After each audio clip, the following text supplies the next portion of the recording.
Laki ang paninindigan nitong si Lilet at ginagabayan nga siya ng stools ng may taas. Dahil na nga unti-unti na nga lumilitaw ang katotohanan. Nakikita na kasi sa korte kung saan nalahalata na nila na ito nga si Evelyn ay hindi nagsasabi ng katotohanan. Gumagawa lamang ito ng kwento. Dito nga ay nagisa siya sa harap ng korte. Kaya naman si Era ay hindi na may tsura ang mukha dahil nga sa naungusan na nga siya nitong si Lilet. At posible na nga na mapawalang bisa ang kaso na hinain niya dito kay Lilet. Pat, nakita nga nitong si Court ang ebidensya na makakatulong ng malaki kay Lilet.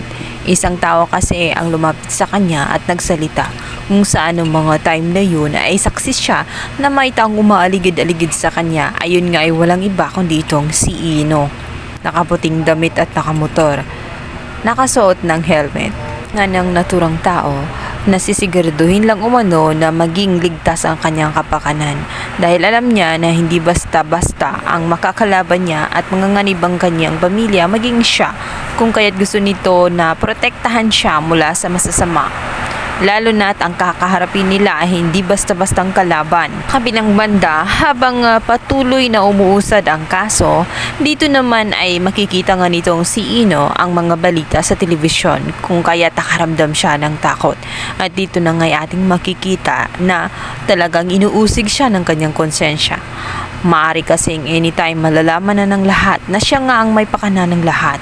Dito ay nakita nga natin na talagang siya ang gumawa dahil nga sa takot niya ang amang si Attorney Constantino dahil ng mga time na yun ay nag-away sila. Matapos matuklasan ni Attorney Cons kung saan gumawa na naman siya ng panibagong kasalanan. Naiinis ng husto at napafrustrate na nga ang kanyang ama. Sinabi nito na hanggang kailan nila gagawin na silang mga magulang ang laging naglilinis ng kanyang kalat. Sinabi nito sa kanya na kailangan maging responsable siya at magkaroon siya ng character development. Dapat matuto siyang maglinis ng kanyang mga kalat. Kung kaya't naisip niya ang pinakamasamang hakbang, ito nga ay ang tanggalin na ang buhay nitong si Meredith. Yun lang ang kanyang natatanging naiisip nang sa ganon hindi malantad at masira ang kanyang buhay. Sinisisi niya si Meredith samantalang siya naman ang may dahilan. Siya ang gumagawa ng mga aksyon kung bakit siya mapapahamak at kung bakit masisira ang kanyang buhay dahil maling landas ang kanyang tinatahak. Ngayon ay nangangatog siya, tinatawagan ng kanyang anang si Lorena. Sinabi nito na wala na siyang choice. Isa na lang ang naiisip na paraan para maalis ang kanyang kalat. Yun nga ay tanggalin at kailangan mawala na nga itong si Meredith. Yun na lang ang tanging naisip nitong si Ino. Ngunit umiiyak ang kanyang ina at nagmamakaawa na huwag niyang gawin ang bagay na iyon. Siya na ang bahala na maglinis na ng kalat. Yun ang sabi ng kanyang ina na lagi siyang pinoprotektahan at laging inaayos ang kanyang problema. Ngunit si Ino ay tumango lamang. Hindi na siya nakikinig sa kanyang ina dahil hindi lamang ito yung unang beses sa pinagtatanggol at pinagtatakpan siya at nilinis ang kanyang kalat. Gusto niya kasi sa pagkakataong yun ay siya naman ang maglinis ng naturang kalat niya. Ngunit ang hakbang na gagawin niya ay isang napakamali. Gugulat na lamang itong si Lorena sapagkat uuwi ang kanyang anak na may mga dugo ang damit. Ginawa na nga ni Ino ang bagay na kinakatakutan niya.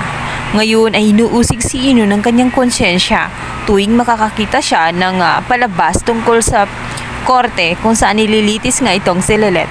Ay binabagabag siya ng kanyang konsensya, nagwawari siya. Ayaw niya na bumalik muli sa kulungan, takot na takot siya. Kaya't pinayuhan siya ng kanyang ina na huwag na munang manood ng anumang balita nang sa ganun mapanatag siya.